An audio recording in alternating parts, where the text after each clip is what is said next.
Hey guys, welcome back to the channel. Today I'm working on a service upgrade in Brielle, New Jersey. I've been there a few times already, running some circuits, doing a couple additional things, but today we're going to drive some ground rods. We're going to connect, we're going to bend some conduit, we're going to make some connections for the grounding electrical conductor, that sort of thing. Before we move forward, I got to go to the supply house and get a couple things to get started today. It's about 30 degrees, it's pretty windy, which kind of sucks because it's cold when it's windy.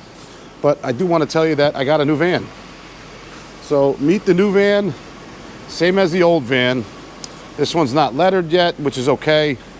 But as you can see, it's more pack-out themed. The last time I bought a van, I bought it with the shelving already installed. I was able to keep this one, so I left that in place for now. I still got to come up with something to build over the wheel well on the other side here, but as you can see, it's all pack-out out right now. And you'll see today how I got it all set up. This is the back. Obviously, it's not lettered yet. Not a big deal because I still have the temporary plates on, but it's almost a similar setup. I like how I have this right here, just some normal accessories that I need, extra tools, that sort of thing. Keep my Vito bag here, and I keep my drill driver, my M12 stuff right here. Lately I've been working a lot with the flex drills. Those work really, really nice. I need to come up with a system for all my THHN on the spools, because I use that a lot. Got some hangers here, and I got my jacket from yesterday because it was so cold. Got an extra t-shirt from the other day there as well. All right, so I just wanted to give you a heads up that I did get the new van. It's a 2024. It's a mid-roof, and in a couple short years, it'll be all mine.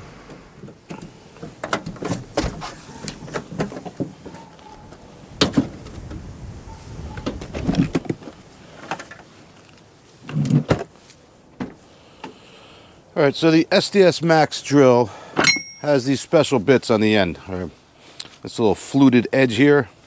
And so when you put it in to the chuck, you push this in, you hold down this collar right here, all right? And then this will lock into place. Now it's locked in there. Then when you pull the trigger, it goes back and forth because it has this fluted section right here. Gives it that hammering sensation. But this is the wrong bit to be putting in there now. I don't know if you can tell, but I'm a little bit under the weather here today. I've had this terrible cold all week. It's been bothering me. Really not easy when you're not feeling well doing this work. But when you own a business, you got to get stuff done because you've made a commitment to get it done. Alrighty. So now that's in. And this is just the ground rod driver. So we get this on. And away we go. Just got to get a battery for that.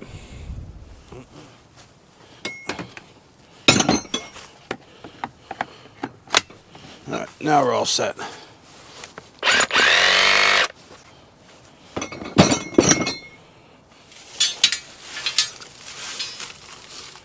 right, so the idea here is I'm gonna drive this one probably right around here or so. I usually like to keep it at least a foot away so I don't hit the footing. We'll start driving this down by hand. That's pretty easy so far. I would say I got about a third of that on the way in. And then I'll just take my other ground rod. They're supposed to be 6 feet apart. So these rods are 8 feet long. So if I push this right over here by where the tripod is, try to push this down by hand. There's a little resistance. Let's try over here a little bit. All right. So we got about this far. And then what we'll do is we'll drill a small hole right next to this leader from the gutter system so you don't see it. And then we'll run another 6 copper, join both these rods together, and then we'll attach it to the underground water pipe, which is our main electrode.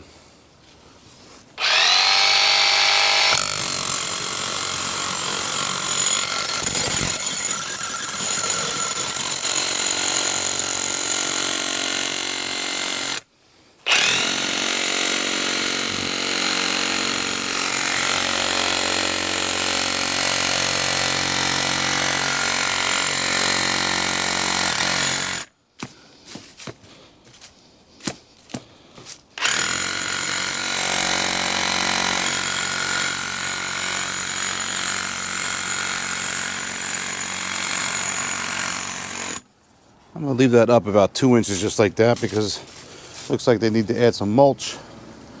So it'll be below once they add that mulch. I know you're saying, well, that's not what the code says. Well, the truth is they'll be adding mulch here. And if I drive them down too low, then I don't see them anymore after I drive them. So that's why I do that. We can always pound it in later on once our connection's there.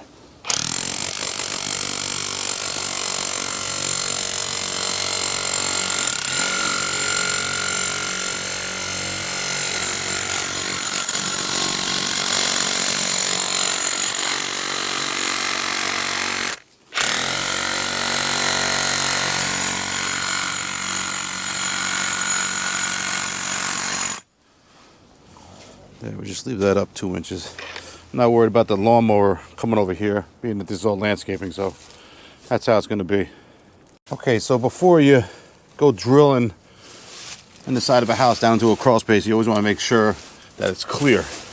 Now, this crawl space is kind of tight, but I'm just looking to see what's behind this wall right here. We can see the vent that's right there, so it's going to be at the same level right there. And what I want to do is I want to drill my hole somewhere near this gutter so you don't see it. And then we'll come back with some nice straps and take care of that.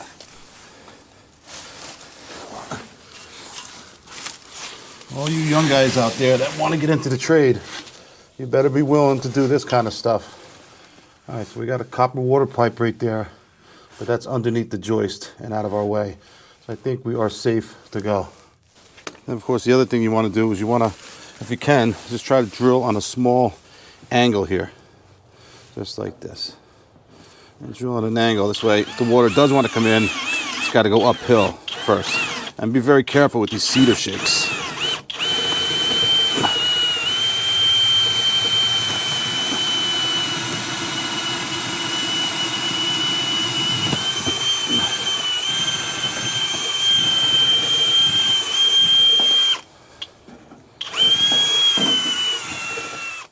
The New Jersey Independent Electrical Contractors Association represents merit shop owners in the state of New Jersey. If you are a licensed electrical contractor seeking apprenticeship for your employees, contact NJ-IEC.org today for more information.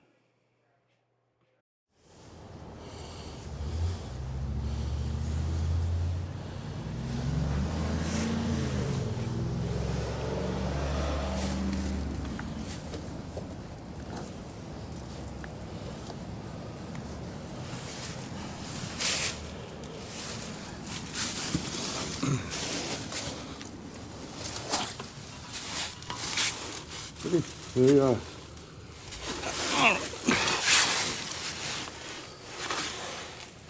So obviously you can see there where it came through. Beautiful, right? And when we plug that up, we'll put in some duct seal. Make sure that's all sealed up nice. And over here is my water main, but there's no meter, which was kind of weird. But we suspect that that's where it is. I'm not sure where the meter is. I don't even think I care. As long as I get the bond on this copper water pipe within 5 feet of where it enters the building, I've met the code. And then over here is the wastewater pipe. So I'm pretty sure this is where it enters the house.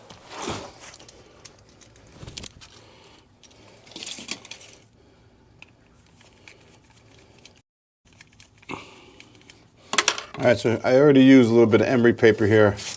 Get a nice contact around this copper water pipe. Obviously you can see how it's shiny. Shiny right there and a little dull down here. You want to try to shiny it up, get a nice contact for your grounding electrode. And then these clamps, we just call these H2O clamps when you order them. They open up just like this, okay? And they close just like that, and you tighten down the screw. It's pretty simple. These just clamp around the water pipe.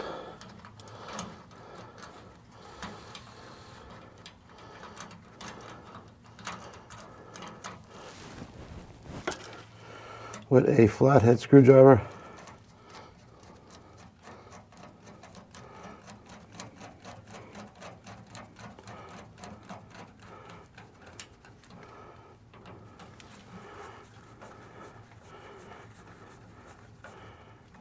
All right.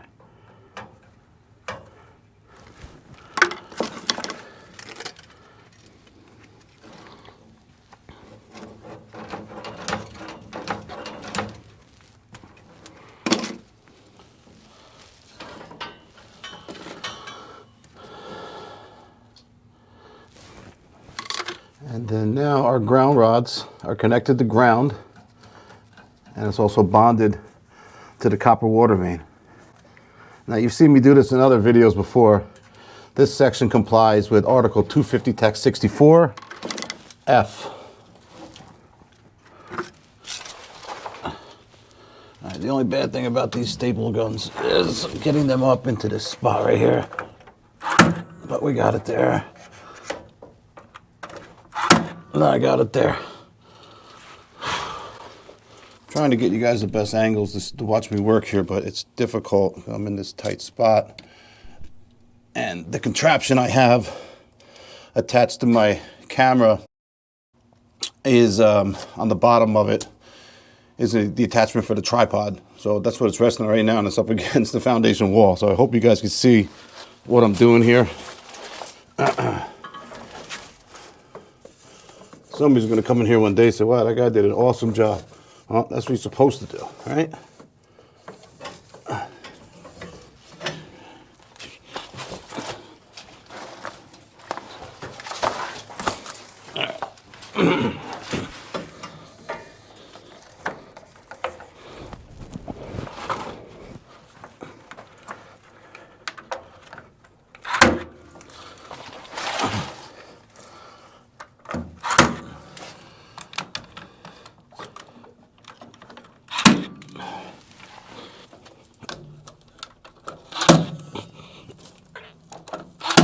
Okay, so now the water main, this conductor number 2, goes all the way back through this crawl space to the other side where that transfer switch is. And then this is gonna be our primary grounding electrode. This is the copper water pipe. And then our ground rods are also bonded here. That's what these 2 clamps are doing. There is no meter here. I do not know where the meter is for this property, but that's not really my concern. I'm just here to make sure it's bonded correctly, which is what we've done.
All right, so what I'm trying to do here is This bottom piece of PVC right here that goes down into the crawl space is for additional circuits that will be added later on, and two that will be added now as we do this upgrade. Trouble is, I really need to be above this other piece of 1.25" PVC because that's the generator. The generator conduit's taking up all the space underneath. So what I need to do is I need to come through this wall right here, which we're going to hole saw here in a minute. And what the plan is to have the conduit with some flex go inside the wall up and into our panel here, or the new panel that we're going to put in, so we can run new circuits later on. So that's what I'm doing now. So what I'm going to do is I'm going to cut this piece right here, put another coupling in there, and I think all I got to do is put this put a kick onto this piece of PVC so that I can come above it over here where the 90s are. You'll see what I'm talking about in a minute.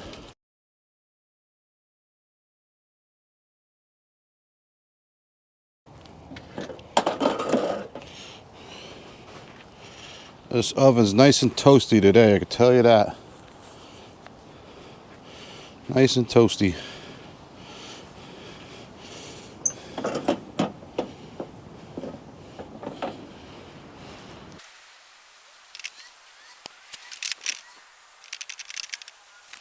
Alright, she's almost ready now.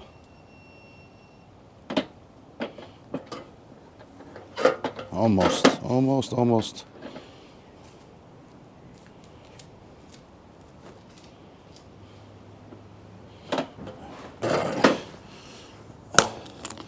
All we want to do is just give this a little kick so that the corner piece is up. So we'll bring this up just a little bit like this. This will give us necessary clearance to go over the 90s when we get there. Just a little kick, that's all. No offset, just a kick. And the other thing you got to do here for sure is to make sure it's actually set, because if you take it apart too soon and it's still hot, it's going to bend back into place. So it's pretty, I'm not going to say it's cold, but it's just chill in the air, so the chill will set this PVC quicker than it would when we do it in the middle of the summertime. All right, so now you get the idea. What we're going to do is we're going to put this over here like this, and now that will be above the other piece of 1.25" that's there. Perfect.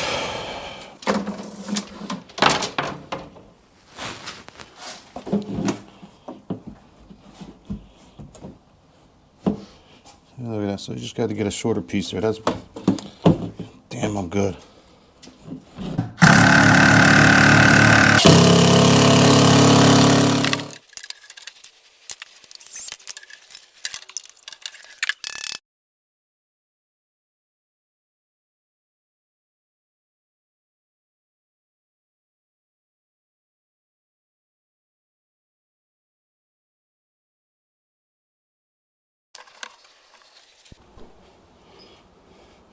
So now I just get a box level.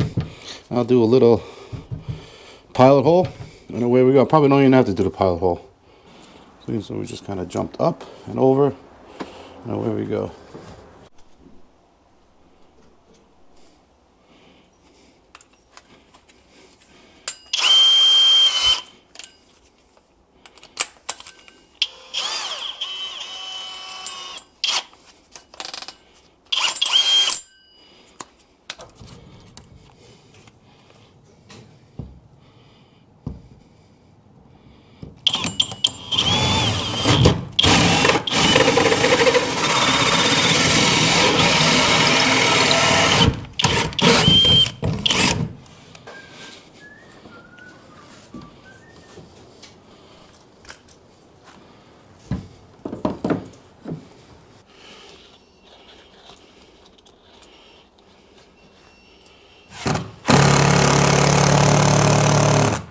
This is the service we'll be doing, and we're going to be doing it very similar here, except instead of having this meter main combination here, which was just put in not too long ago, this will just be a meter.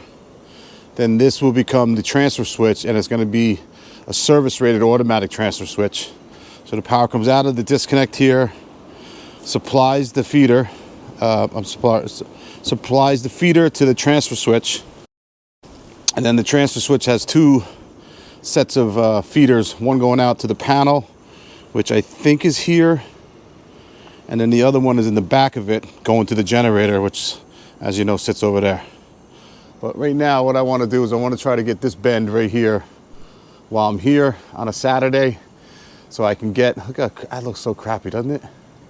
Can't we just go straight up and then do a 45 or whatever angle that is? How hard is that? So that's what we're going to try to do right now.